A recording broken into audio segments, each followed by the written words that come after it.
La charrette s'arrêta au portail de la ferme, alors que le soleil commençait déjà à décliner. Isabelle descendit lentement, époussetant la poussière de sa robe bleu-vert, et entendit quelque chose qui lui serra le cœur. Des pleurs de bébé venant de l'intérieur de la maison, les pleurs désespérés de ceux qui réclament des soins. Elle allait simplement demander de l'eau et poursuivre son chemin. Mais c'est alors qu'elle vit l'homme.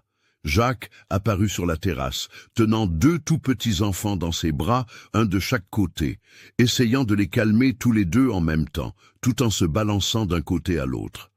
Son visage était marqué par une fatigue extrême, une barbe de plusieurs jours, une chemise froissée, des yeux cernés par des mois de mauvais sommeil. C'est à ce moment-là, en voyant cet homme robuste tenter d'être à la fois père et mère, qu'Isabelle prit une profonde inspiration et prononça les mots qui allaient changer deux vies pour toujours. « Si le Seigneur me permet de rester, je prendrai soin de vous. » Et ce qui semblait n'être qu'un geste de bonté par un après-midi ordinaire, mes amis, se transforma en l'histoire d'amour la plus improbable et la plus sincère que ces terres aient jamais connue.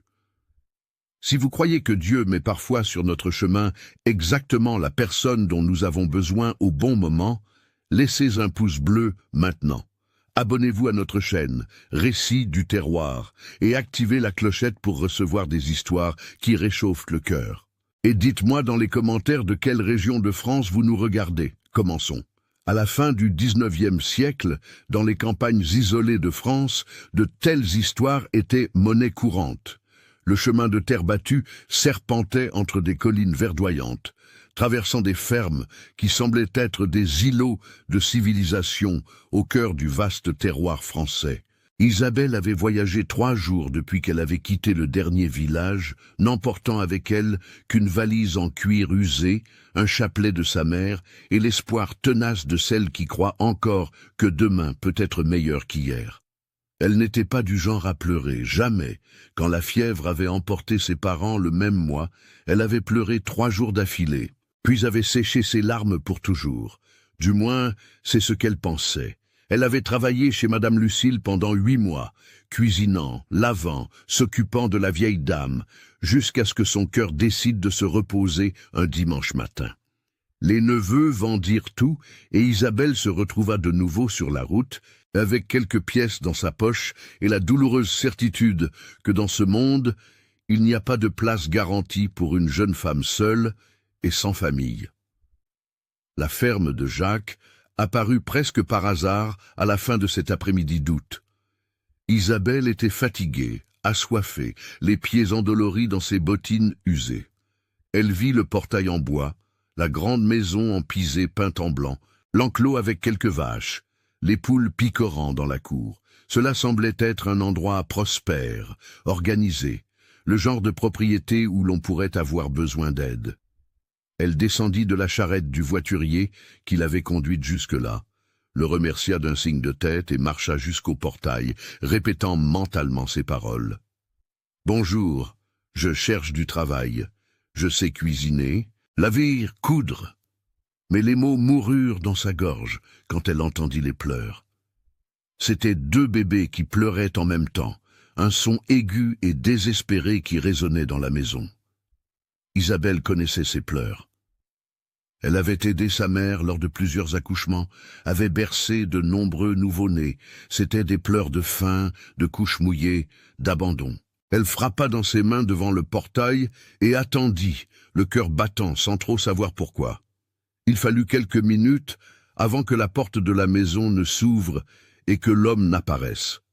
Jacques était grand, les épaules larges façonnées par le travail des champs. Il avait des cheveux sombres en désordre et une expression qui mêlait l'épuisement à quelque chose qui ressemblait à de la honte. Dans ses bras, enveloppés dans des linges de coton jaunis par l'usage, se trouvaient 2 tout petits bébés qui se débattaient et hurlaient comme si le monde touchait à sa fin. « Bonjour » dit Isabelle, la voix ferme malgré sa nervosité. « Excusez-moi de vous déranger. Je voulais juste demander un peu d'eau si vous le pouvez. » Jacques descendit les marches de la terrasse, chancelant un peu, manquant clairement de coordination pour tenir 2 enfants en même temps. Il avait des cernes profonds, une barbe de plusieurs jours. Sa chemise était tachée de lait régurgité. « De l'eau, il y en a, répondit-il, la voix rauque de fatigue. Mais je ne peux pas lâcher ces deux-là maintenant. Si vous voulez, il y a la cruche dans la cuisine. Vous pouvez entrer et vous servir. » Isabelle n'hésita qu'une seconde avant d'ouvrir le portail et d'entrer dans la cour. Elle s'approcha de lui et vit mieux les bébés. C'étaient des jumeaux, un garçon et une fille, à en juger par leurs vêtements différents. Ils ne devaient pas avoir plus de 4 ou 5 mois, les visages rouges à force de pleurer, les petites mains serrées en poings minuscules. « Ils ont faim ?» demanda Isabelle, incapable de retenir son instinct. Jacques laissa échapper un long soupir là. « Ils ont tout faim. La couche sale, des caprices, je ne sais pas. Je n'y connais rien en enfant, mademoiselle. J'essaie. Mais... » Sa voix se brisa et il regarda sur le côté, honteux d'admettre sa faiblesse devant une étrangère. Isabelle regarda autour d'elle. La maison était debout, mais le désordre était visible même de loin. Du linge pendu n'importe comment sur la corde, le jardin qui avait besoin d'être désherbé, des poules qui montaient sur la terrasse. C'était le désordre d'un homme qui tenait le coup avec difficulté. « Vous êtes seul ici ?» demanda-t-elle, connaissant déjà la réponse. « Je le suis », répondit Jacques, essayant de bercer les bébés pour les calmer, mais son mouvement désordonné ne faisait qu'empirer la situation. « Ma femme, elle est partie juste après la naissance de ces deux-là. J'ai quelques ouvriers qui viennent la journée pour aider avec le bétail, mais pour la maison, pour les enfants, je suis tout seul. » Isabelle sentit quelque chose bouger dans sa poitrine, un mélange de compassion et de reconnaissance. Elle savait ce que c'était d'avoir besoin d'aide et de n'avoir personne. Elle savait ce que c'était de se noyer seule en essayant de tout gérer. Et là, se tenait un homme qui se noyait clairement sous des responsabilités qu'il ne savait pas comment assumer. Sans trop réfléchir, elle tendit les bras. « Laissez-moi en prendre une. » Jacques la regarda avec surprise, puis avec quelque chose qui ressemblait à un soulagement désespéré. Il lui tendit la petite fille, et Isabelle la reçut avec fermeté. Calant le petit corps contre sa poitrine, ajustant la tête sur son épaule, elle commença à se balancer doucement, d'un mouvement rythmique qu'elle avait gravé dans sa mémoire depuis qu'elle aidait sa mère. Elle fredonna doucement une vieille berceuse, une de celles que les mères de la campagne chantent depuis des générations. La petite fille, sentant le contact ferme et le bon rythme, commença à se calmer. D'abord, les pleurs diminuèrent, puis se transformèrent en sanglots entrecoupés, jusqu'à ce qu'ils cessent enfin et que l'enfant pose sa petite tête sur l'épaule d'Isabelle avec un soupir. Jacques regardait la scène comme s'il assistait à un miracle. En 4 mois, il n'avait jamais réussi à faire ça. Il n'avait jamais vu les bébés se calmer aussi vite. « Comment avez-vous fait ça ?» demanda-t-il, impressionné. Isabelle sourit légèrement, tout en continuant de se balancer. Un enfant sent quand on est nerveux. Vous êtes tendu, fatigué. Ils le sentent et ça les rend pire. Il faut du calme et la bonne façon de les tenir. Elle regarda le petit garçon dans ses bras, qui continuait de hurler. « Celui-là a faim. Quand ont-ils mangé pour la dernière fois ?» Jacques leva les yeux au ciel, essayant de se souvenir, ce qui était déjà le signe que trop de temps s'était écoulé. « Ce matin, je crois. J'ai essayé de leur donner du lait de vache dilué avec de l'eau, mais ils en recrachent la moitié. » Isabelle fronça les sourcils. Le lait de vache pur est lourd pour des bébés si petits. Il faut qu'il soit bien dilué, tiède, et donné lentement, avec patience. Elle se dirigea vers la terrasse, berçant toujours la petite fille qui dormait maintenant paisiblement contre son épaule. Jacques la suivit, le petit garçon dans ses bras pleurant un peu moins, comme s'il sentait que de l'aide était arrivée. La cuisine était exactement ce à quoi Isabelle s'attendait. Le désordre organisé d'un homme vivant seul, des casseroles sales empilées, des restes de nourriture sur la table, la cuisinière à bois couverte de cendres froides, mais il y avait du potentiel, une structure. Isabelle s'assit sur une chaise, gardant la petite fille sur ses genoux, et regarda Jacques avec cette expression qu'ont les femmes pratiques lorsqu'elles évaluent une situation et savent déjà exactement ce qu'il faut faire. « Vous avez du lait frais, de l'eau propre, un linge propre pour la couche ?» Jacques hocha la tête affirmativement aux 3 questions, toujours debout, balançant le petit garçon un peu maladroitement. « Alors, je vais leur préparer à manger pendant que vous allumez le feu. Ensuite, je changerai leur couche et leur donnerai un bain. Ils en ont bien besoin. » Jacques resta immobile, regardant cette femme sortie de nulle part, qui prenait la situation en main, avec une aisance qu'il n'avait pas vue depuis des mois. Il aurait dû dire non, la remercier et la congédier. Après tout, il ne la connaissait pas. Il ne savait pas d'où elle venait. Il ne pouvait pas simplement accepter l'aide d'une étrangère. Mais la fatigue était si grande, le besoin si pressant, et pour la première fois en 4 mois, il sentit qu'il n'aurait peut-être pas à tout porter seul. « Je ne peux pas vous payer, » dit-il soudain. L'honnêteté abrupte de celui qui ne sait pas mentir. « Je n'ai pas les moyens d'embaucher quelqu'un en ce moment. L'argent se fait rare. » Isabelle le regarda les bébés, regarda la maison qui avait besoin de soins. Elle pensa à la route qui l'attendait, au village où elle trouverait peut-être du travail, aux incertitudes qui l'attendaient. Et puis, elle regarda cet homme, aux yeux fatigués, tenant un bébé qui avait enfin cessé de pleurer. Et elle sut que c'était là qu'elle devait être. « Si le Seigneur me permet de rester, je prendrai soin de vous, » dit-elle. La voix claire et ferme, sans demander, sans supplier, offrant simplement « Pas besoin de payer avec de l'argent, donnez-moi un toit, de quoi manger et laissez-moi rester. Ces bébés ont besoin d'une mère, vous avez besoin d'aide et j'ai besoin d'un foyer, on s'entraide. » Jacques resta silencieux, assimilant ces paroles. C'était une proposition trop simple pour être vraie ou trop généreuse pour être réelle. Il regarda la jeune femme, essayant de lire sur ses traits un signe de mauvaise intention. Mais tout ce qu'il vit fut de la fatigue, de l'honnêteté et une détermination tranquille. « Vous ne connaissez même pas mon nom, » dit-il pour l'attester, « et je ne connais pas le vôtre. »« Isabelle, » répondit-elle. « Et vous, Jacques ?» Ils restèrent ainsi à se regarder, 2 étrangers liés par le besoin et par les pleurs de bébé qui avaient enfin cessé. « D'accord, » dit finalement Jacques, se surprenant lui-même.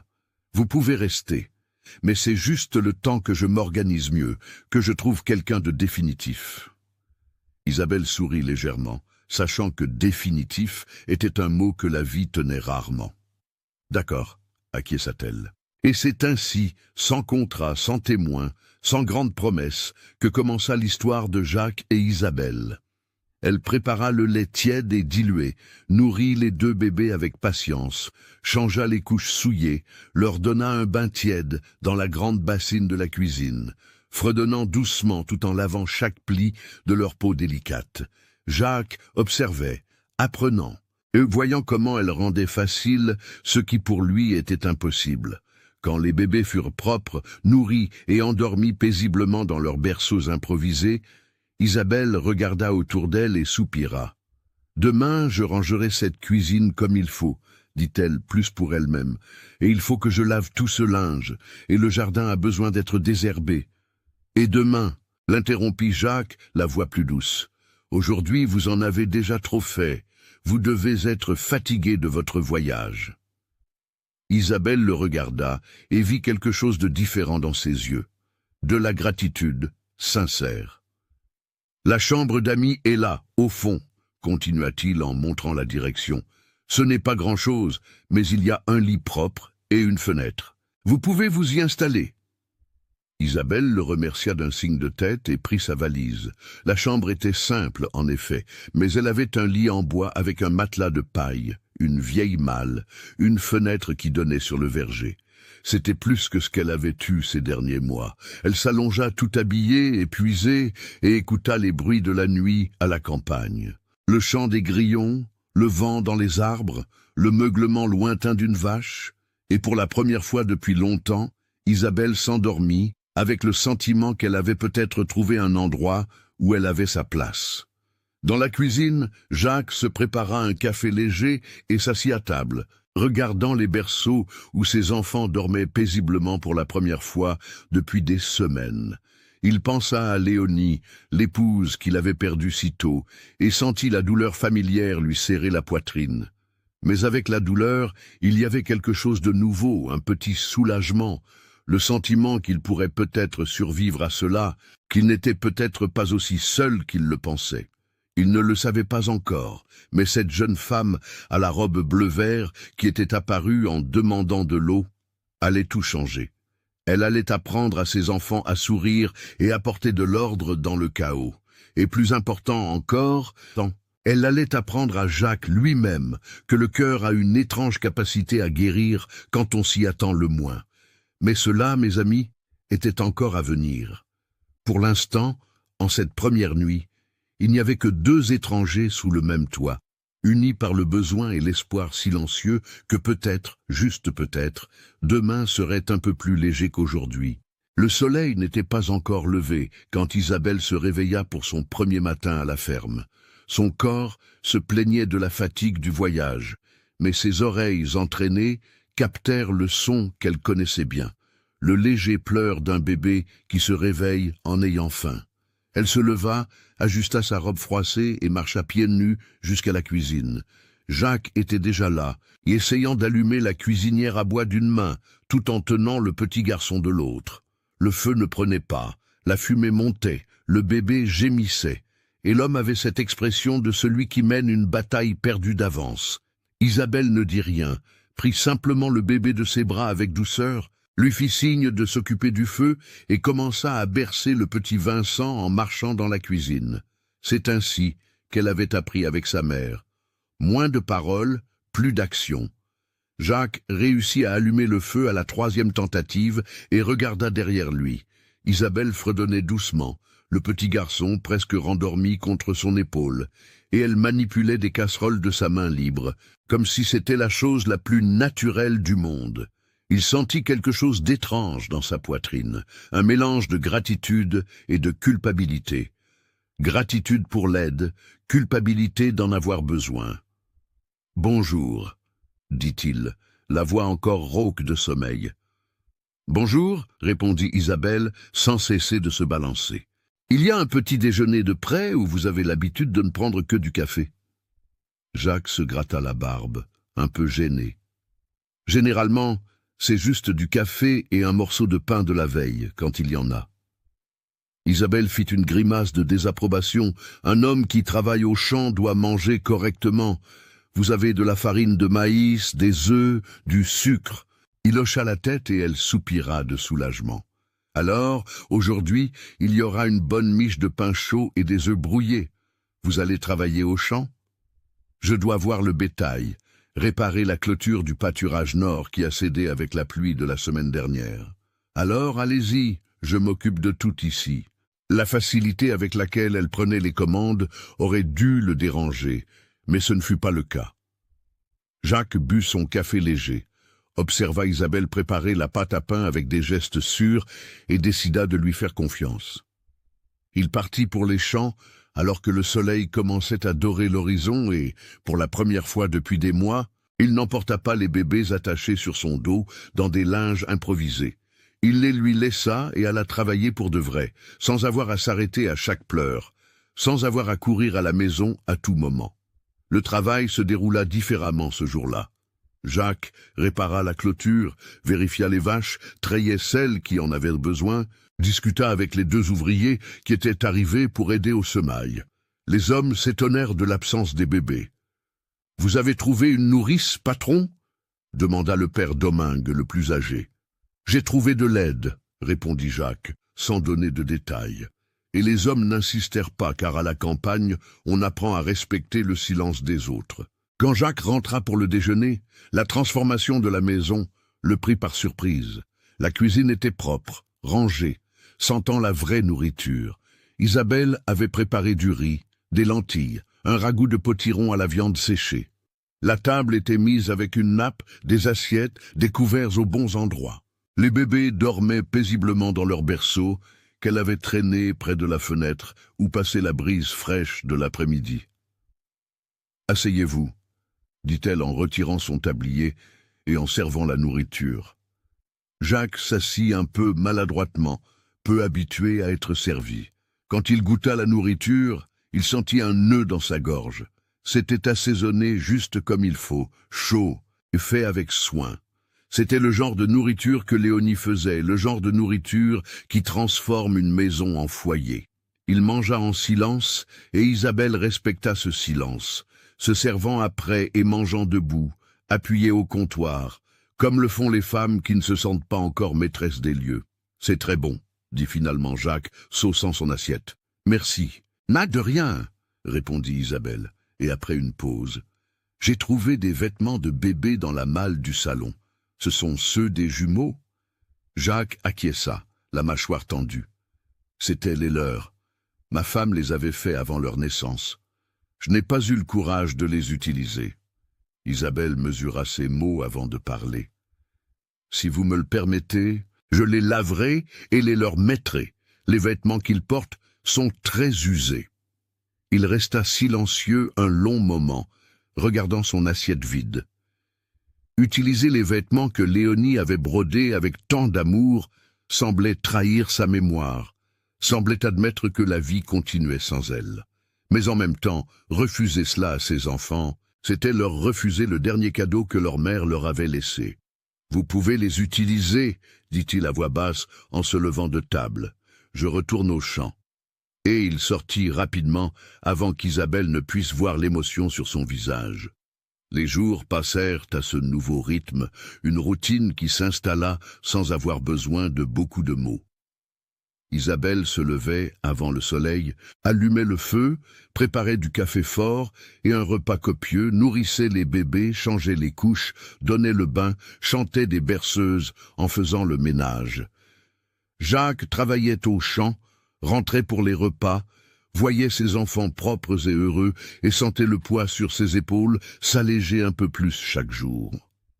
Il ne parlait pas beaucoup, n'ayant jamais été un homme de mots faciles, mais il observait. Il observait comment Isabelle parlait aux bébés en changeant leurs couches, expliquant chaque geste comme s'il comprenait.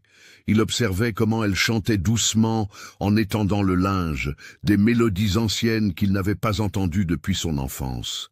Il observait comment elle rangeait la maison avec soin, respectant les objets de Léonie sans essayer d'effacer sa présence. Le 10e jour, il se passa quelque chose que Jacques n'attendait pas. Il était sur la terrasse en train d'ajuster un harnais quand il entendit un rire aigu, cristallin, de bébé découvrant la joie. Il lâcha le cuir et courut à l'intérieur. Dans le salon, Isabelle était assise par terre, les jambes croisées, Vincent sur ses genoux. Elle faisait des grimaces amusantes, cachait son visage derrière ses mains et réapparaissait soudainement. Et le petit garçon riait. Il riait de ce rire généreux qu'ont les bébés. Anne, allongée sur une couverture à côté, battait des jambes en l'air, essayant d'attirer l'attention. Jacques resta figé sur le seuil, le cœur serré d'une manière différente. Ses enfants riaient. En 4 mois de vie, il n'avait jamais entendu ce son. Il avait entendu des pleurs, des gémissements, des grognements, mais jamais de rire. Et le voilà, provoqué par cette jeune femme arrivée il y a moins de 2 semaines et qui connaissait déjà ses enfants mieux que lui. Isabelle remarqua sa présence et s'arrêta, un peu gênée. « Excusez-moi, je faisais trop de bruit. »« Non, » dit Jacques, la voix sortant plus émue qu'il ne l'aurait voulu. « Non, pas pour eux, ils sont heureux. » Elle sourit un petit sourire, mais sincère, et recommença à faire des grimaces. Vincent rit de nouveau, et cette fois, Anne laissa aussi échapper un petit rire. Jacques s'assit dans le fauteuil à bascule qui avait appartenu à Léonie, et resta là, à observer cette scène qui semblait si simple, mais qui représentait tant de choses. La vie qui revenait dans cette maison, la joie qui remplissait les coins que la tristesse avait occupés si longtemps. Il ne savait pas nommer ce qu'il ressentait, mais il savait que c'était important, que c'était nécessaire, que c'était dangereux, parce que commencer à s'habituer à cela signifiait que le perdre ferait mal. Et Jacques avait déjà eu bien trop mal. La première difficulté surgit un jour de marché au village. Jacques devait vendre des fromages et acheter des provisions, et Isabelle demanda à l'accompagner. Elle avait besoin de fil à coudre et de tissu pour faire de nouvelles couches. Ils y allèrent, tous les quatre. Jacques conduisant la charrette, Isabelle à ses côtés, tenant Anne, Vincent dans un panier à l'arrière. Le village n'était pas grand, peut-être une 50aine de maisons autour de l'église et de la place centrale. Jacques connaissait tout le monde, et tout le monde connaissait sa tragédie, sa jeune épouse perdue en couches. Alors, quand ils arrivèrent sur la place, et que les gens virent le veuf avec une jeune femme à ses côtés, les chuchotements commencèrent immédiatement. Madame Mercier, la femme du forgeron, fut la première à s'approcher. « Jacques, quelle surprise de te voir au village. Et qui est cette jeune femme ?»« C'est Isabelle. Elle m'aide avec les enfants, » répondit-il formellement. Les sourcils de Madame Mercier se haussèrent. « Elle vit à la ferme ?» Le ton était chargé d'un jugement à peine déguisé. « Elle y vit, » confirma Jacques, la voix se durcissant, « parce que j'avais besoin d'aide et qu'elle avait besoin de travail. Y a-t-il un problème, Madame Mercier ?» La femme recula un peu, mais n'abandonna pas. « Il n'y a pas de problème. Mais les gens parlent, n'est-ce pas, Jacques, une jeune femme célibataire vivant avec un veuf, tous deux encore jeunes? Ce n'est bon ni pour sa réputation, ni pour la tienne. » Isabelle, qui était restée silencieuse jusqu'alors, prit la parole pour la première fois. « Ma réputation, madame, est celle d'une femme travailleuse et honnête, et celle de monsieur Jacques est celle d'un homme droit qui élève seul 2 enfants et qui avait besoin d'aide. Si les gens veulent dire du mal de ceux qui travaillent et s'occupent d'enfants, le problème n'est pas le nôtre, mais celui de ceux qui ont la langue bien pendue et la tête vide. » La réponse fut si ferme et si rapide que Madame Mercier en resta bouche bée. Jacques dissimula un sourire et poursuivit son chemin, mais le mal était fait. Pendant tout le marché, Jacques sentit les regards, entendit les chuchotements. Les femmes regardaient Isabelle avec méfiance. Les hommes la regardaient avec une curiosité malicieuse. Il vit quand M. Auguste, le propriétaire de l'épicerie, fit un commentaire à voix basse à son commis et que les deux rirent en regardant dans leur direction. Il sentit la colère monter, mais l'avala. Inutile de se battre avec tout le village. Ils achetèrent le nécessaire en silence et retournèrent à la charrette. Sur le chemin du retour, Isabelle était trop silencieuse. Jacques percevait la tension dans ses épaules, la façon dont elle tenait Anne plus fort que nécessaire. « Ne faites pas attention à ce qu'ils ont dit, » dit-il alors qu'ils étaient déjà sur la route. « Les gens de la campagne sont comme ça, ils parlent de tout et de tout le monde. »« Je me fiche de ce qu'ils disent de moi, » répondit-elle, la voix maîtrisée. « Mais je ne veux pas que vous ayez des problèmes à cause de moi. Si vous préférez que je parte... » « Non, » coupa Jacques, plus vite qu'il ne l'aurait voulu. « Je ne préfère pas. Vous restez. » Le silence qui suivit fut différent des autres. Il avait un poids, la conscience que cette situation n'était pas simple, que ce n'était pas seulement un patron et une employée, pas seulement une aide temporaire. C'était quelque chose qui devenait nécessaire, important et, pour cette raison même, dangereux. Quand ils arrivèrent à la ferme, Isabelle emmena les bébés à l'intérieur et Jacques s'occupa du cheval. Il passa plus de temps que nécessaire dans l'écurie, brossant l'animal avec des mouvements lents, essayant de mettre de l'ordre dans ses pensées. Qu'était-il en train de faire?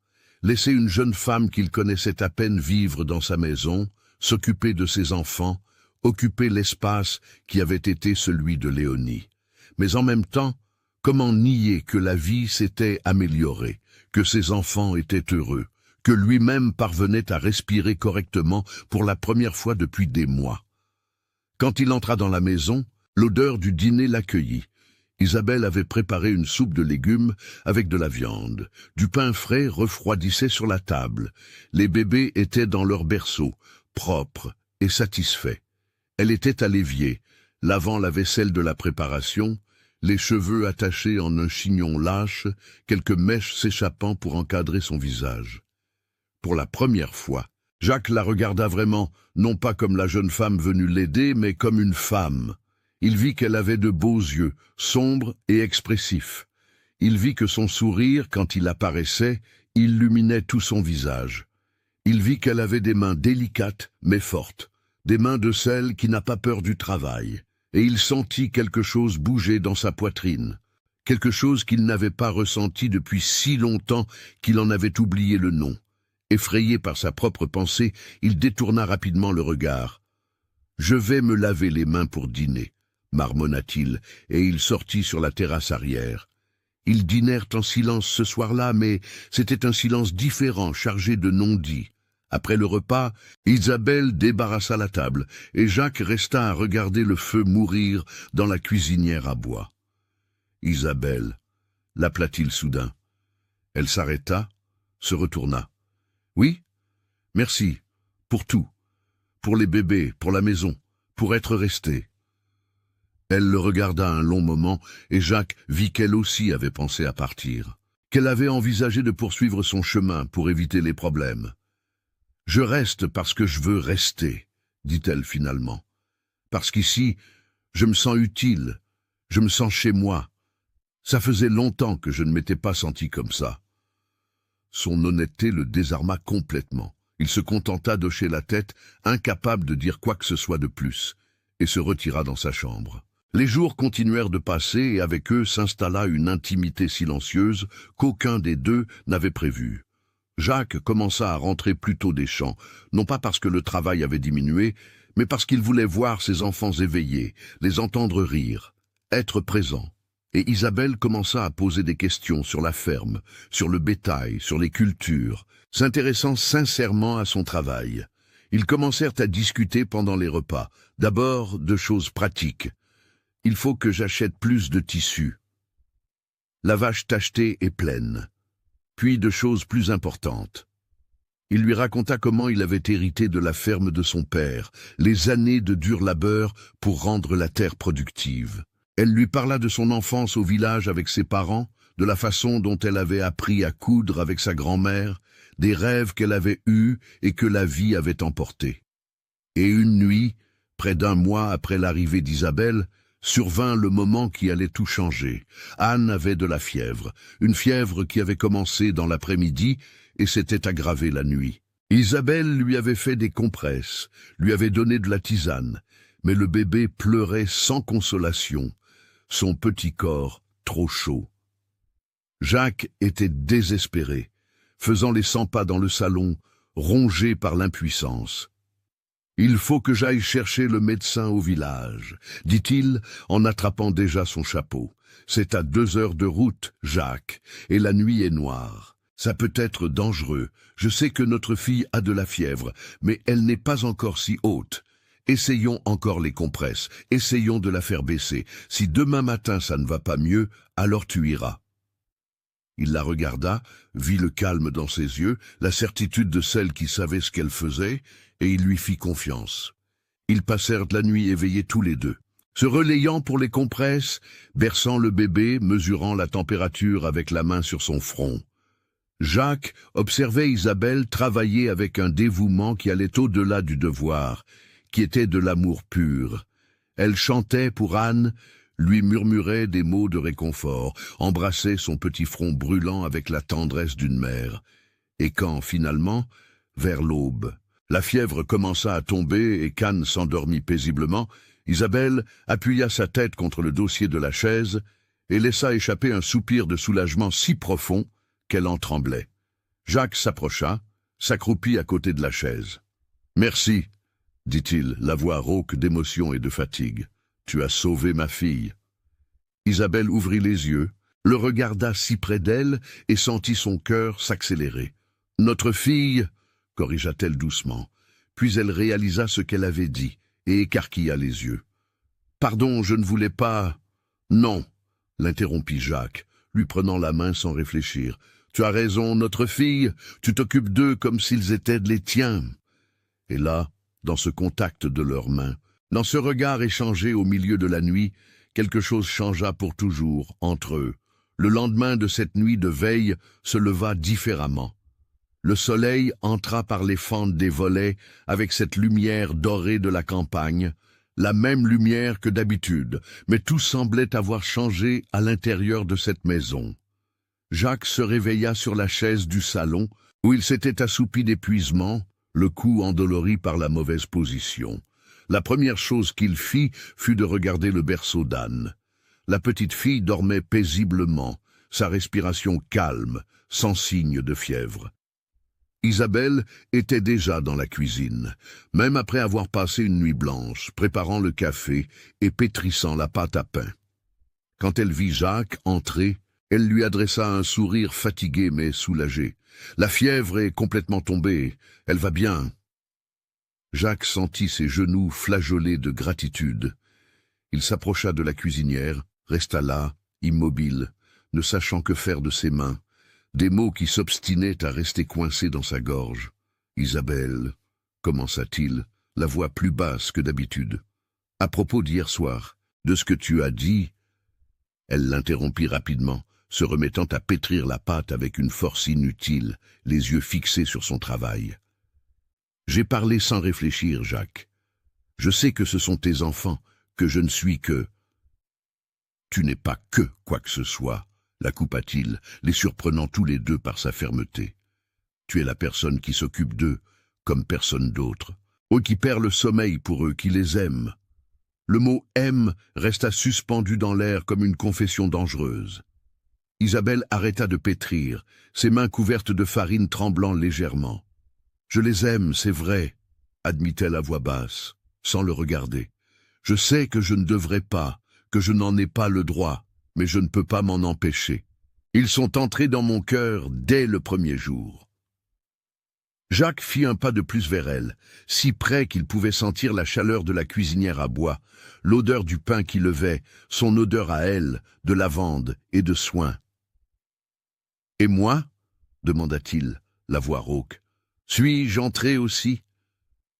Isabelle leva enfin les yeux, et ce que Jacques y vit lui coupa le souffle. Il y avait de la peur, oui, mais il y avait aussi de l'espoir, du désir, quelque chose de si profond que cela n'avait pas besoin de nom. « Jacques !» commença-t-elle, mais elle ne put continuer car sa voix se brisa. Il leva lentement la main, comme on approche un animal effrayé, et toucha son visage avec ses doigts sales de la terre des champs, laissant une trace sur sa peau claire. « Je ne sais pas quand c'est arrivé, » confessa-t-il. « Je ne sais pas si c'est en te voyant t'occuper de mes enfants, ou rire toute seule en étendant le linge, ou te disputer avec Madame Mercier. Je sais seulement que quand je pense à ton départ, je sens un poids sur la poitrine que je n'avais pas senti depuis... » Il ne termina pas sa phrase, mais ce n'était pas nécessaire. Isabelle comprit. Depuis Léonie. Et c'était exactement là que résidait le problème, dans le fantôme délicat de la femme qui avait été son épouse, la mère de ses enfants, la maîtresse de cette maison. « Tu l'aimes encore ?» dit Isabelle. « Non pas comme une accusation, mais comme un fait. »« Je l'aimerai toujours, » répondit Jacques avec une honnêteté brutale. « Elle m'a donné mes enfants, elle m'a donné des années heureuses. On ne peut pas effacer ça, on ne peut pas faire comme si ça n'avait pas existé. » Isabelle hocha la tête, comprenant, la douleur traversant son visage. « Je sais, et je n'essaierai jamais de prendre sa place, Jacques. Jamais je n'essaierai de te la faire oublier. »« Il ne s'agit pas d'oublier, » dit-il, la main toujours sur son visage. « Il s'agit de continuer à vivre. Il s'agit de permettre au cœur de guérir et de ressentir à nouveau. Tu me l'as appris sans le savoir. Tu m'as appris que je peux honorer le passé sans mourir avec lui. Le moment était sur le point de se transformer en quelque chose de plus grand. Un baiser, peut-être une déclaration définitive, quand Vincent se mit à pleurer dans la chambre. Les pleurs agirent comme un seau d'eau froide, les ramenant tous les deux à la réalité. Isabelle s'écarta rapidement, s'essuyant les mains sur son tablier, le visage rouge de honte et de confusion. « Je vais voir Vincent, » murmura-t-elle, et elle sortit presque en courant de la cuisine. Jacques resta là, immobile, la main encore suspendue là où elle avait touché son visage, le cœur battant à tout rompre. Ce qu'il faisait était trop tôt, trop mal, trop compliqué, mais en même temps, Pour la première fois depuis des mois, il se sentait vraiment vivant. Il ressentait autre chose que la douleur et la fatigue, et cela l'effrayait plus que tout. Les jours suivants furent étranges, remplis d'une nouvelle tension que ni l'un ni l'autre ne savaient comment gérer. Ils s'évitaient sans vraiment s'éviter. Ils ne se parlaient que du strict nécessaire, mais se surprenaient à échanger des regards quand ils pensaient que l'autre ne voyait pas. Jacques passait plus de temps au champ, ne rentrant que pour les repas, mangeant rapidement et repartant aussitôt. Isabelle s'occupait des bébés et de la maison, travaillant plus que nécessaire, comme si la fatigue physique pouvait faire taire ses pensées confuses. C'est dans ce climat tendu que la deuxième difficulté apparut. Et cette fois, elle était plus grande que les commérages du village. Elle était réelle, dangereuse, et elle avait le visage de la famille. Un jeudi après-midi, une élégante calèche s'arrêta au portail de la ferme. Ce n'était pas la calèche de gens ordinaires, c'était une de celles avec un blason sur la portière, tirée par des chevaux bien soignés. Jacques était dans l'enclos et vit l'arrivée avec surprise et appréhension. De la calèche descendit une dame d'une 60aine d'années, vêtue de noir de la tête aux pieds, avec un voile de veuve et la posture de quelqu'un habitué à être obéi. C'était Madame Ophélie, la mère de Léonie. Jacques sentit son estomac se nouer. Il n'avait pas vu sa belle-mère depuis l'enterrement de sa femme. Il avait évité les visites, évité les conversations. Elle vivait dans la capitale, était partie juste après les funérailles, disant qu'elle ne supportait pas de voir les petits-enfants qui avaient coûté la vie à sa fille. Il se dirigea vers le portail, retirant son chapeau dans un geste de respect. « Madame Ophélie !» la salua-t-il, la voix maîtrisée. « Quelle surprise de vous voir ici !» La vieille dame le regarda avec ses yeux bleus et froids, dont Léonie avait hérité, mais sans la douceur de sa fille. « Jacques !» répondit-elle avec un signe de tête minimal. « Je suis venu voir mes petits-enfants. Je pense que le temps du deuil est suffisamment passé pour que je puisse les connaître correctement. » Il ouvrit le portail et l'accompagna jusqu'à la maison, le cœur serré. Il savait que cette visite ne concernait pas seulement les petits-enfants, mais aussi le jugement, l'évaluation de sa capacité à élever les enfants convenablement. Quand ils entrèrent dans le salon, Isabelle était assise par terre, jouant avec les jumeaux. Vincent essayait de ramper, Anne tapait dans ses mains et riait. La scène était d'une pure joie domestique, mais elle se figea à l'instant où Madame Ophélie entra. Isabelle se leva rapidement, ajustant sa robe, les yeux écarquillés. Jacques fit les présentations d'une voix tendue. « Madame Ophélie, voici Isabelle. Elle m'aide avec les enfants. Isabelle, voici la grand-mère des jumeaux. » Les deux femmes se jaugèrent en silence. D'un côté, la dame élégante, en deuil éternel. De l'autre, la jeune femme simple, à la robe usée mais propre. « Elle aide, » répéta Madame Ophélie, la voix chargée de sous-entendus. « Je vois, et elle vit ici dans la maison. Elle y vit, » confirma Jacques avant qu'Isabelle ne puisse répondre, « dans la chambre d'amis. » La vieille dame se dirigea vers les bébés, s'agenouilla avec difficulté et les examina d'un œil critique. Elle toucha leurs petits visages, vérifia leurs vêtements, leurs ongles propres, leurs cheveux peignés. Vincent, toujours plus sociable, lui sourit. Anne se recroquevilla, méfiante. « Ils sont bien soignés », admit finalement Madame Ophélie, et il y avait une surprise sincère dans sa voix. Je m'attendais à les trouver différents. Isabelle se mordit la langue pour ne pas répondre, mais Jacques perçut la tension dans ses épaules. « Isabelle s'occupe d'eux avec beaucoup d'affection, dit-il. Ils sont en bonne santé, heureux. » Madame Ophélie se releva, époussetant sa jupe avec des gestes précis. « Puis-je te parler en privé, Jacques ?» Ce n'était pas une demande, c'était un ordre. Il regarda Isabelle qui prenait déjà les bébés dans ses bras et suivit sa belle-mère sur la terrasse. Dehors, la porte fermée, Madame Ophélie alla droit au but.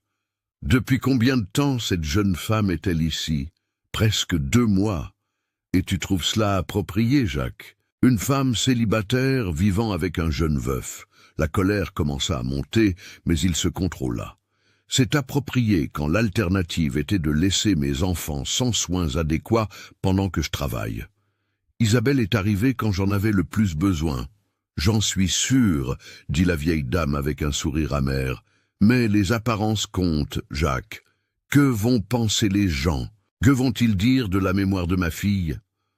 Avec tout le respect que je vous dois, Madame Ophélie, la mémoire de Léonie n'est pas bafouée. Isabelle s'occupe de ses enfants avec l'amour que Léonie aurait eu. Elle fait la cuisine que Léonie faisait. Elle entretient la maison comme Léonie l'aurait fait. S'il y a quelqu'un qui honore votre fille ici, c'est bien Isabelle. Le silence qui suivit fut lourd. Madame Ophélie étudia le visage de son gendre, y vit la détermination, la défense féroce. « Tu l'aimes bien », conclut la vieille dame. Ce n'était pas une question. Jacques ne répondit pas, mais son silence fut une réponse suffisante. « Tu es amoureux d'elle. J'apprends à vivre à nouveau, » répondit-il prudemment. « Ce n'est pas la même chose. Oublier Léonie, c'est trahir sa mémoire si tôt. » L'accusation fut comme une gifle. Jacques sentit son sang bouillir. « Léonie n'aurait pas voulu que je meure avec elle, Madame Ophélie. Elle n'aurait pas voulu que ses enfants grandissent sans amour, sans joie, avec seulement un père fantôme. Isabelle a ramené la vie dans cette maison et je ne m'en excuserai pas. » La vieille dame resta silencieuse un long moment, regardant l'horizon où le soleil commençait à décliner.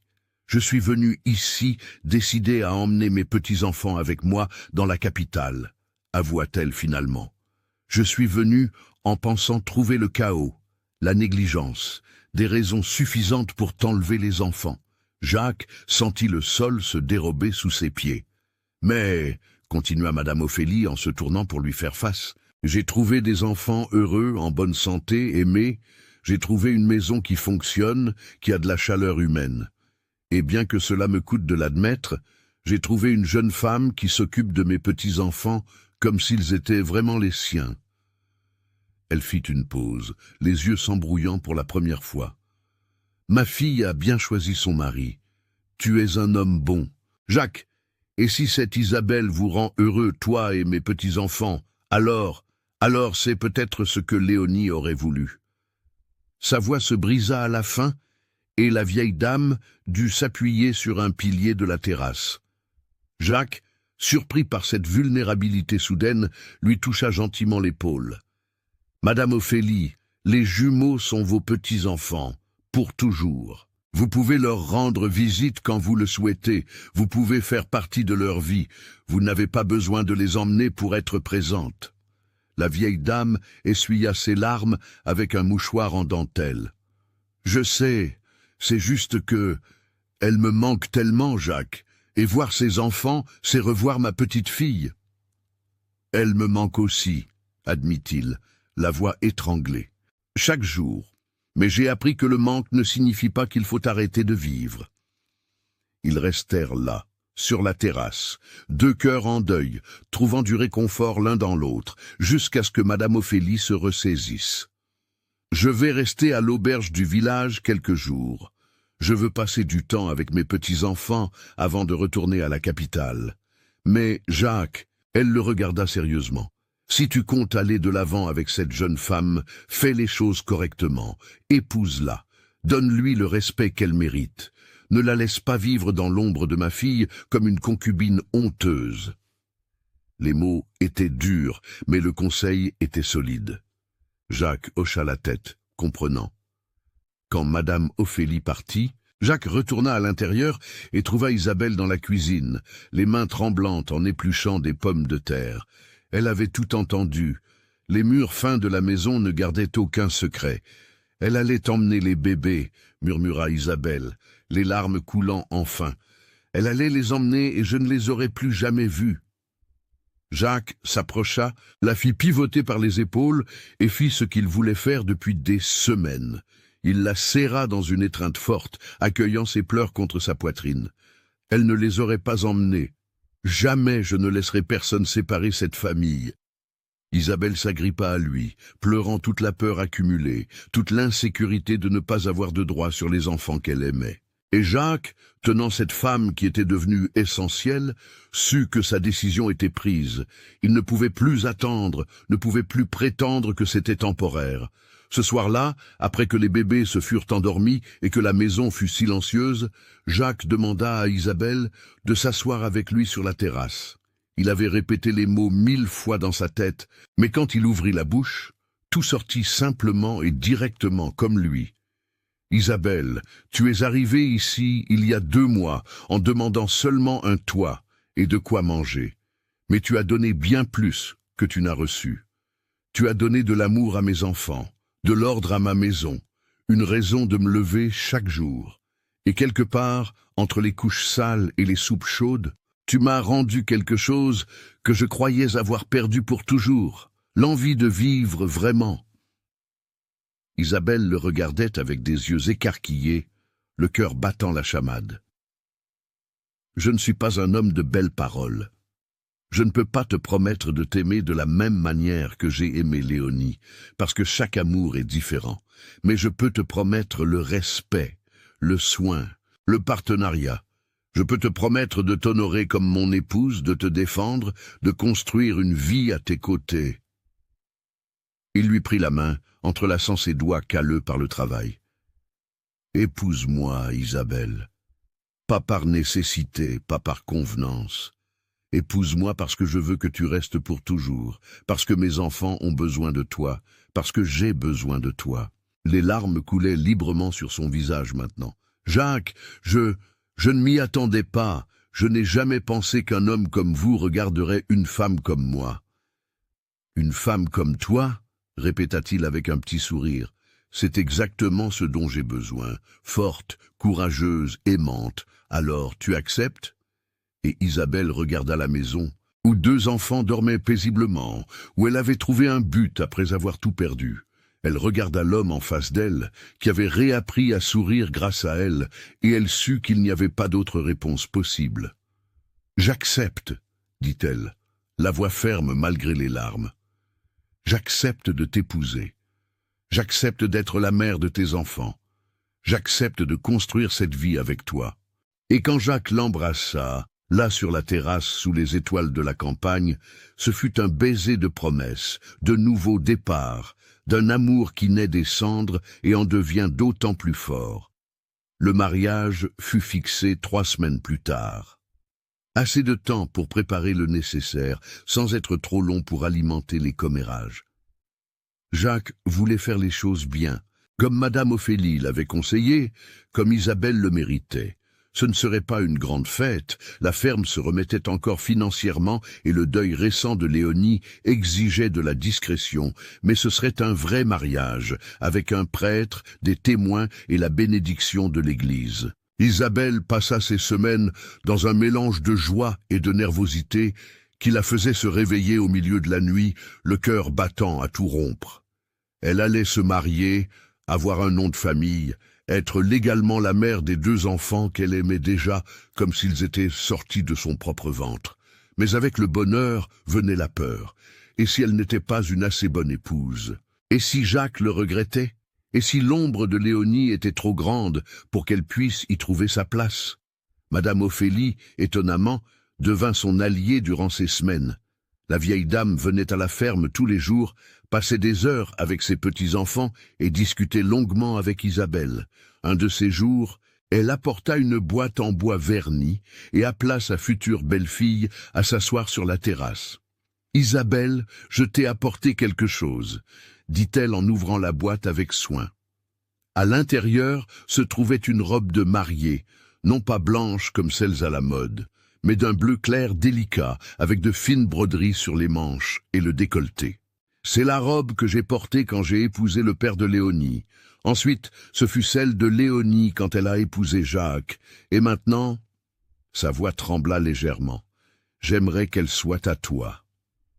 Isabelle écarquilla les yeux, touchant le tissu avec révérence. « Madame Ophélie, je ne peux pas. Cette robe est votre souvenir, c'est le souvenir de Léonie. »« Et elle le restera, » répondit fermement la vieille dame.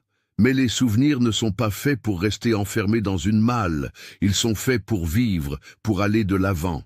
Tu vas épouser le mari de ma fille, tu vas élever ses enfants. Porter cette robe, ce n'est pas effacer Léonie, c'est l'honorer en continuant l'histoire qu'elle a commencée. » Les larmes coulèrent avant qu'Isabelle ne puisse les contrôler. Elle serra la vieille dame dans ses bras, et Madame Ophélie lui rendit son étreinte avec une émotion qu'elle montrait rarement. « Prends bien soin d'eux, » murmura la grand-mère contre les cheveux de la jeune femme. « Prends soin de Jacques et de mes petits-enfants, et sois heureuse, ma petite, tu mérites d'être heureuse. » Ce soir-là, Isabelle essaya la robe seule dans sa chambre. Elle lui allait parfaitement, comme si elle avait été faite pour elle. Elle se regarda dans le petit miroir embué et vit non pas une remplaçante, mais une continuation, une nouvelle chance pour cette robe de voir la joie, pour cette maison d'avoir de l'amour, pour ses enfants d'avoir une mère. Le jour du mariage se leva avec un ciel bleu et un air frais de septembre. La cérémonie serait simple, à l'église du village, avec seulement les témoins nécessaires, Madame Ophélie, le père Domingue et sa femme, et le curé qui connaissait Jacques depuis son enfance. Isabelle se prépara tôt avec l'aide de Madame Ophélie, qui insista pour coiffer la mariée et y piquer des fleurs d'oranger cueillies dans le verger de la ferme. Quand elle fut prête, elle se reconnut à peine. La robe bleue rehaussait ses yeux sombres. Ses cheveux relevés dégagèrent son cou délicat. Les fleurs apportaient une fraîcheur juvénile. Elle était belle, elle était heureuse, elle avait peur. Jacques attendait déjà à l'église, portant le même costume qu'il avait porté à son propre mariage avec Léonie. Il le savait, il savait que certains pourraient le juger, mais pour lui, cela avait un sens. Il n'effaçait pas le passé, il construisait dessus. Quand Isabelle entra dans l'église, tenant un simple bouquet de fleurs des champs, Jacques sentit le souffle lui manquer. Elle était belle, d'une manière différente de Léonie, mais tout aussi touchante.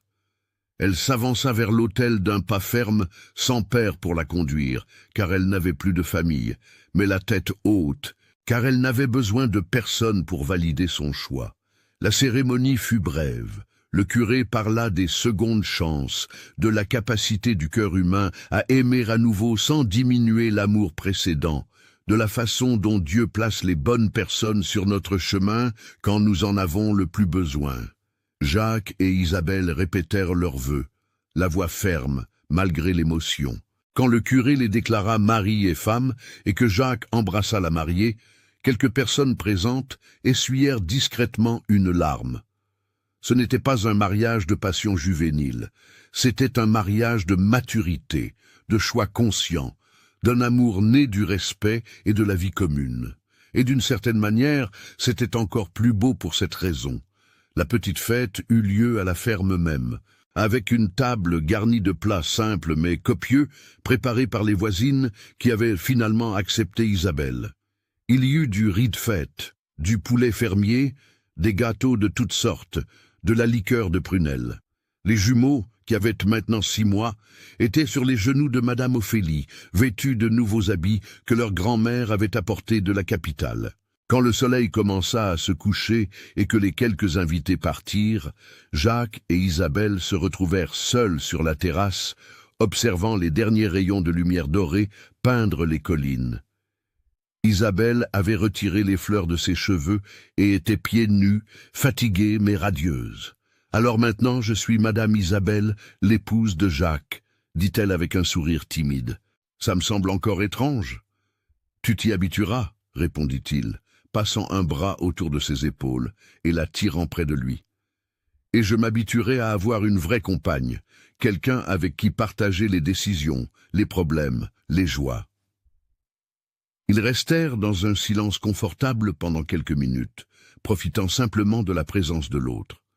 Puis, Isabelle demanda à voix basse, « Tu penses que Léonie approuverait notre mariage, que je m'occupe de ses enfants ?» Jacques réfléchit attentivement avant de répondre, « Je pense qu'elle te remercierait. Léonie était trop bonne pour vouloir que je reste seul à souffrir. Elle aurait voulu que ses enfants aient de l'amour, que je sois heureux à nouveau. Et tu donnes les deux. » Leur première nuit en tant que mari et femme fut étrange et douce à la fois. Jacques avait préparé la chambre avec attention, avait changé les draps, avait mis des fleurs fraîches sur la commode. Isabelle entra, nerveuse, n'ayant jamais été avec un homme. Mais Jacques fut doux, patient, respectueux. Ils se découvrirent lentement, sans hâte, construisant leur intimité avec soin. Et quand ils s'endormirent enfin dans les bras l'un de l'autre, ils sentirent tous les deux que c'était juste, qu'ils étaient des pièces qui s'emboîtaient non pas parfaitement, mais suffisamment bien pour construire quelque chose de solide. Les mois qui suivirent le mariage furent une période d'ajustement et d'apprentissage. Isabelle dut apprendre à être non seulement la gouvernante, mais la véritable maîtresse de maison, celle qui prenait des décisions, celle qui était consultée sur tout. Jacques dut apprendre à partager, à écouter les opinions, à accepter qu'il n'était plus seul à tout porter. Ils eurent des désaccords, bien sûr, sur la façon d'élever les enfants, sur les dépenses, sur les visites de Madame Ophélie qui s'éternisaient parfois, mais ils apprirent à discuter, à céder quand c'était nécessaire, à se disputer sans se blesser. Et à chaque obstacle surmonté ensemble, le lien entre eux se renforçait. Vincent fit ses premiers pas à 10 mois, lâchant la main d'Isabelle et titubant sur 3 pas jusqu'à Jacques, qui le rattrapa en plein vol avec un cri de joie. Anne prononça son premier mot à 11 mois, et ce mot fut « maman », en regardant droit vers Isabelle. Jacques vit les larmes couler sur le visage de sa femme et comprit ce que cela signifiait. La validation, l'appartenance, un amour reconnu. Les saisons passèrent. Vint l'hiver avec ses nuits froides, où la famille se blottissait près de la cuisinière à bois. Jacques racontant des histoires inventées, pendant qu'Isabelle brodait des vêtements pour les jumeaux. Vint le printemps avec les fleurs dans le jardin qu'Isabelle avait planté, avec les bébés rampant dans la cour, sous le regard attentif de leurs parents. Vint l'été avec une récolte abondante, avec la ferme qui prospérait enfin à nouveau, avec des projets pour l'avenir. Et à la fin d'un après-midi d'été, près d'1 an et demi après l'arrivée d'Isabelle à la ferme, eut lieu la conversation qui allait tout changer à nouveau.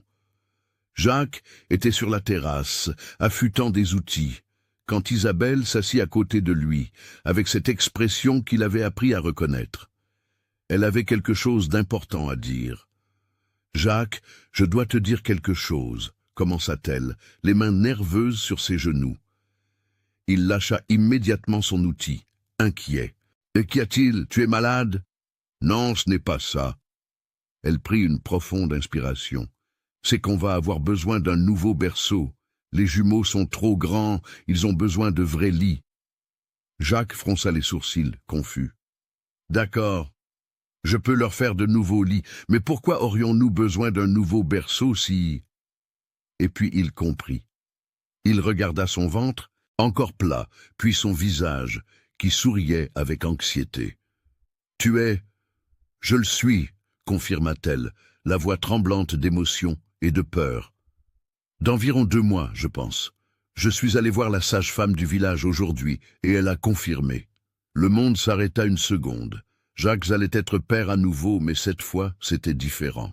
Ce bébé serait le sien et celui d'Isabelle, le fruit de leur amour à eux deux, la preuve définitive que la vie continuait.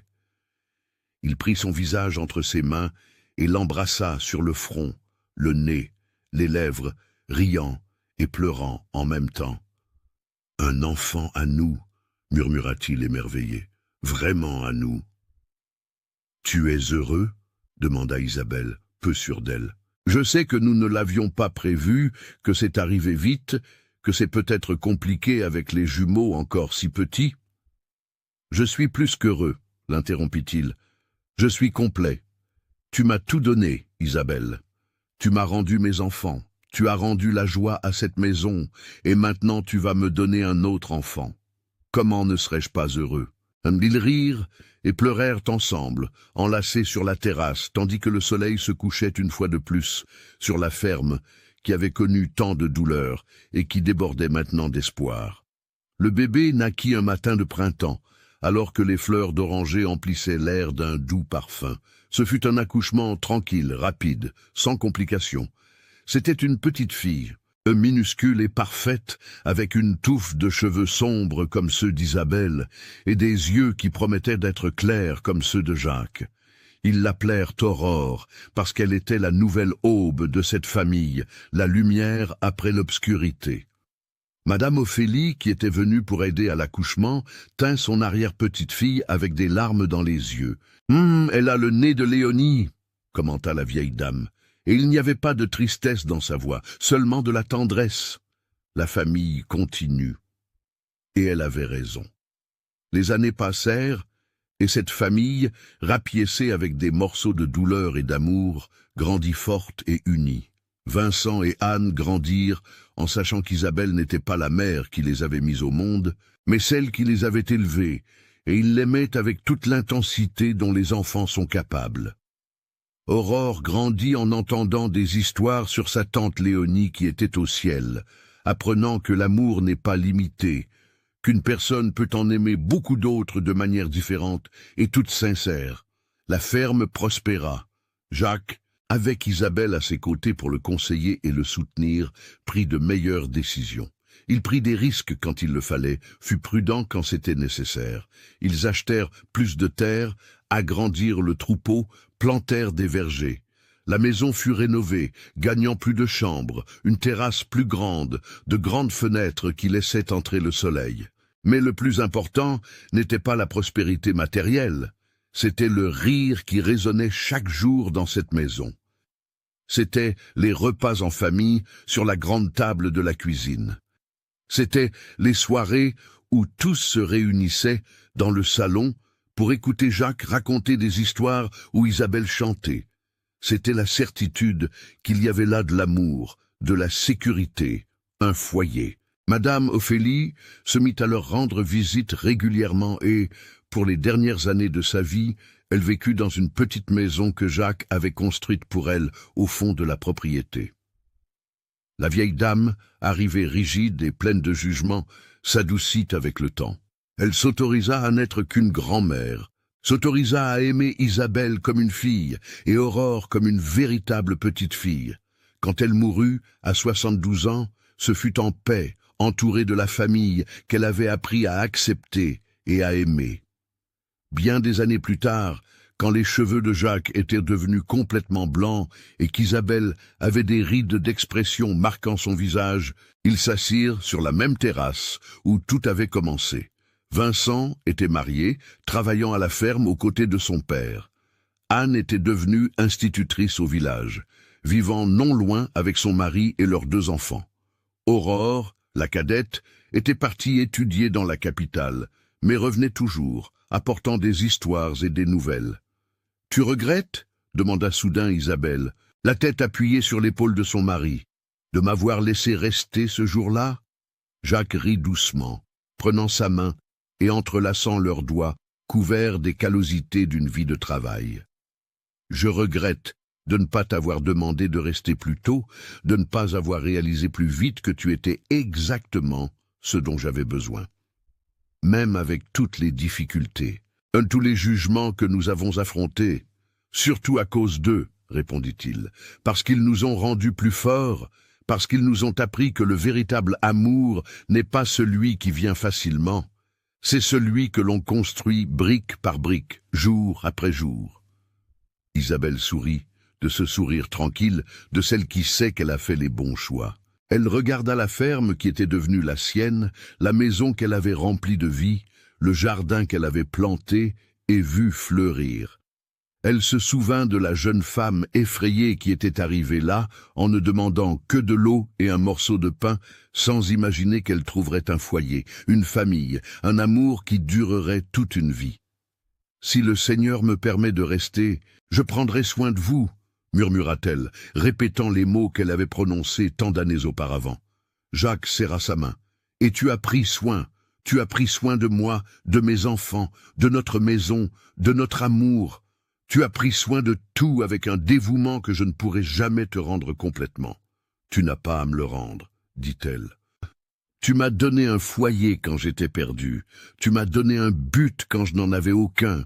Tu m'as donné de l'amour quand je pensais ne jamais en avoir. On s'est sauvés l'un l'autre, Jacques.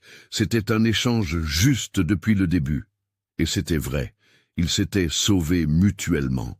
Deux personnes brisées qui s'étaient trouvées au bon moment et avaient construit quelque chose d'entier ensemble. Ce ne fut pas parfait. Ça ne l'est jamais. Il y eut des jours difficiles, des disputes, des larmes, mais il y eut bien plus de joie, bien plus d'amour, bien plus de vie vécue pleinement. Alors que le soleil se couchait une fois de plus sur la ferme, peignant le ciel d'orange et de rose, Jacques et Isabelle restèrent là, mains enlacées, le cœur en paix. Leur histoire n'était pas celle d'une passion foudroyante au premier regard, mais celle d'une construction quotidienne, d'un choix renouvelé chaque matin, d'un amour qui grandit lentement, mais qui prend des racines si profondes qu'aucune tempête ne peut l'arracher. C'était une histoire de nouveau départ, de seconde chance, de foi en l'idée qu'après la plus sombre des douleurs, une nouvelle aurore peut toujours se lever. Et si vous écoutez cette histoire maintenant, mes amis, c'est parce que vous avez besoin d'y croire aussi. Vous avez besoin de croire que peu importe la profondeur de votre chute, il est toujours possible de se relever. Que peu importe ce que vous avez perdu, vous pouvez encore trouver. Que le véritable amour existe, oui, mais ce n'est pas celui des contes de fées. C'est celui qui se construit au quotidien, dans les gestes simples, dans le soin constant. Et c'est ainsi, mes amis, que lorsque l'on ouvre son cœur pour recommencer, lorsque l'on a le courage de tendre la main pour demander de l'aide, ou pour en offrir à ceux qui en ont besoin, la vie nous surprend avec des cadeaux que nous n'imaginions même pas possibles. Jacques avait seulement besoin de quelqu'un pour s'occuper de ses enfants. Isabelle avait seulement besoin d'un toit. Mais ce qu'ils ont trouvé fut bien plus. Ils ont trouvé une famille. Ils ont trouvé l'amour. Ils ont trouvé un foyer. Si cette histoire a touché votre cœur comme elle a touché le mien en la racontant, laissez un pouce bleu maintenant, abonnez-vous à la chaîne Récits du Terroir et partagez dans les commentaires. Quel est le moment qui vous a le plus ému? Était-ce quand Isabelle a prononcé la phrase du titre, le mariage, la naissance d'Aurore? Dites-le moi, je veux savoir ce qui est resté dans votre cœur. Et souvenez-vous toujours, le véritable amour n'a pas besoin de belles paroles ou de grands gestes. Il se montre dans les soins simples du quotidien, dans le regard attentif, dans la main tendue, dans l'épaule offerte. À la prochaine histoire, et que Dieu bénisse votre vie, comme il a béni celle de Jacques et Isabelle. Soyez bénis.